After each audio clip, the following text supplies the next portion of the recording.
Ed here with the Digital Digest, and today I wanted to share a quick unboxing and first look at the Powerextra NP battery. And the reason I purchased this was because, as many of you know, I have a lot of different camera-related accessories that are driven by Sony NP batteries, much like many of you at home. And you can always go out and pick up, very inexpensive generics like this one here, which is rated at 4600 mAh. But if you want to go with something that's a little more versatile, and at least in my opinion, for the price point, I think I purchased this for $23, $22.99 on Amazon. Of course, I will include a link in the description. This seemed to be a much more interesting solution, and I'm certainly not the first to unbox it. It's been on the market for a while, but I think Powerextra revamped it. And I just thought it was a smarter piece of kit, as things fall apart here, than a lot of the alternatives on the market. So the first thing you'll notice with the Powerextra pack here is that we do have an actual scale for the current charge level. So we're 3 out of 4 points to full, so 75%. But what's more unique about this battery pack than even its ridiculous rating, they did have a previous gen that was over 8,000 milliamp. This is 6,600, so that's still, that's considerably more, but look at the battery size difference. And don't get me wrong, you can purchase NP batteries, clones, of course non-Sony, very inexpensively without any of the features that I'm showing you now. But I thought this was unique, and I've seen enough people using them, heard enough good things to say, you know what, I'm going to give it a shot. What do I have to lose? So right here, what we have, of course, is the ability to charge another device using a USB port. So that's already nice. But then the other thing is that we have DC output right here. So what does this mean? It means that if you want to power your whole rig, your whole setup from this battery, granted it's not 8,000+ milliamp hours, but it's still pretty robust at 6,600, you can. Now, if you're powering 3 devices like a Sony camera or any camera via USB, and then let's say a monitor or a light, depending on how you want to use the actual battery itself, where it's going to be seated, I'll likely use this on a monitor and not a light. Of course, your runtime is going to go down severely. Until I put it through the paces, I'm not even going to guess what that runtime will be. I read a lot of things about it being roughly an hour and a half if you're powering 3 devices, which is its max. I also read a lot of negative reviews where it was merely operator error because of lack of proper instructions from the manufacturer. And what that was that essentially, if you didn't click this twice, then it was not going to actively permit you to use the USB charging function. That's not the case with the DC out, but it is the case with the USB port. So a lot of people were plugging this in fully charged and saying, hey, it charges my phone or it charges my camera for like a minute and then it just shuts off. It's defective. Hopefully I don't have a defective battery, but everything I read is that that is not a defect. It's merely poor instructions, and then as a result, operator error. I don't even want to call it operator error because poor instructions I'm not putting on the user.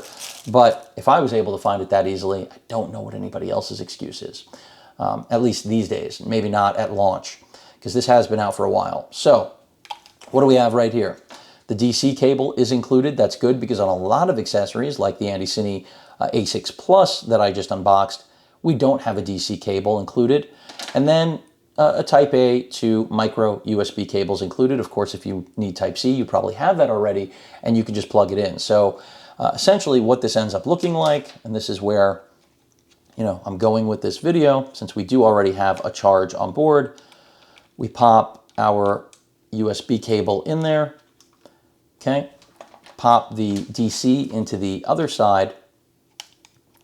Like I said, I'll probably eventually do a rig with this, just so that everyone can see it functionally working. I'll try to make it as clean as possible.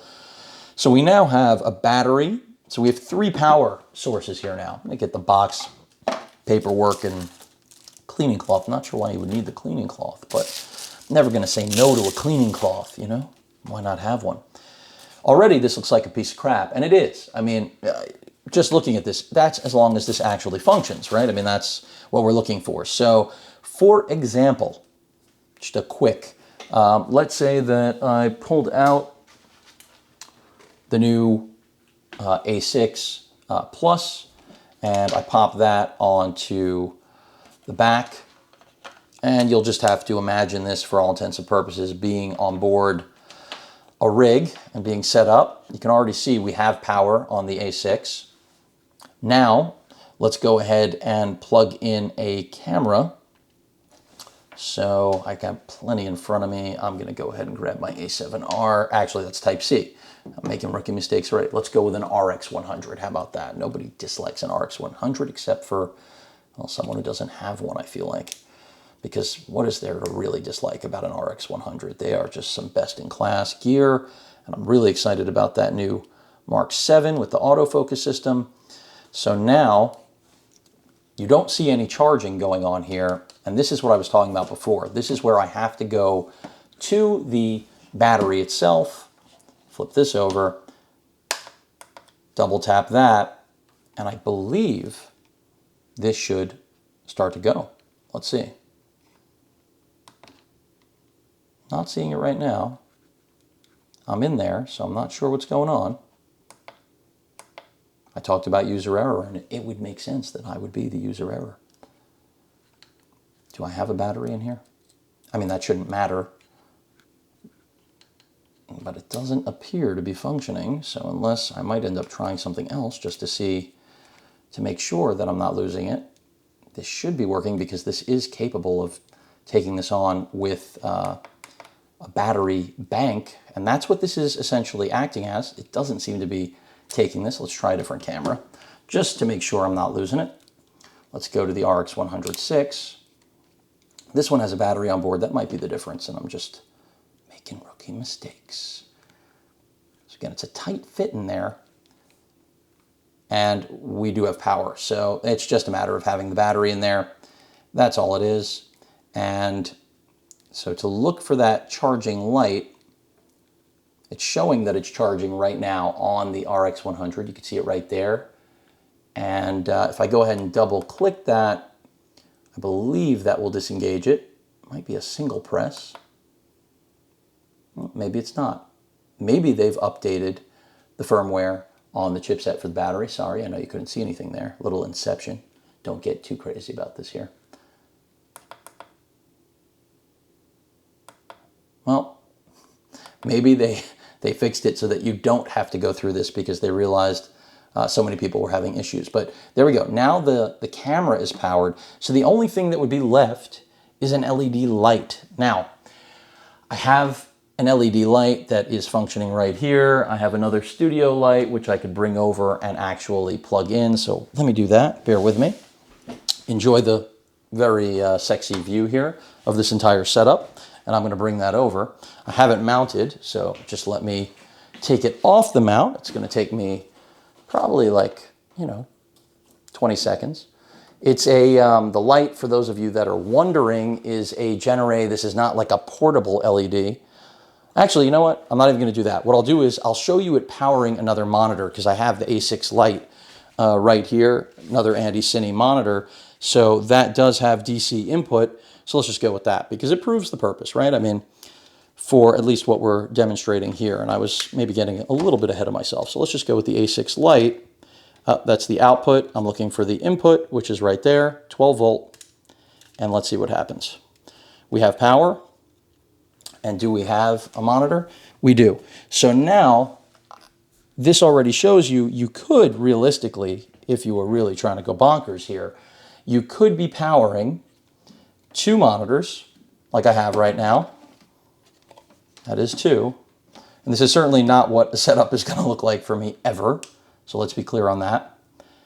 But 2 monitors and a camera. Now I could be connecting, HDMI to this and going the distance, but that's not the purpose of today's video. It was just to show you that at least why I was interested in this NP series generic battery from Powerextra, because it's literally what it's doing. I mean, look at how much it's powering. This is kind of bonkers. We're getting a trickle charge on the RX100, and we've got 2 monitors going. I mean, this is a versatile battery. It may not change your life in terms of your charging regimen and what you'll have to spend on actual docks to charge this because it doesn't have a USB port for charging. It is going to rely on typical, dock style charging.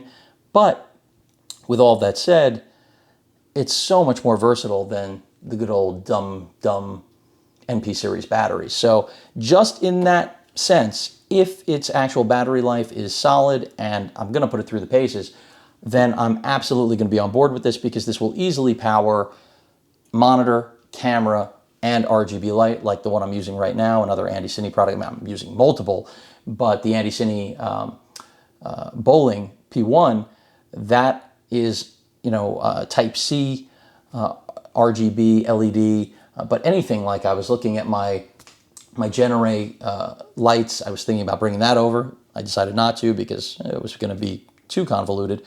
You get the idea. It seems like a solid solution. At any rate, hope you enjoyed the video. Ran longer than I expected, but it is what it is. Any questions or comments, please feel free to post them. Hit that like button, and as usual, please feel free to subscribe. Later.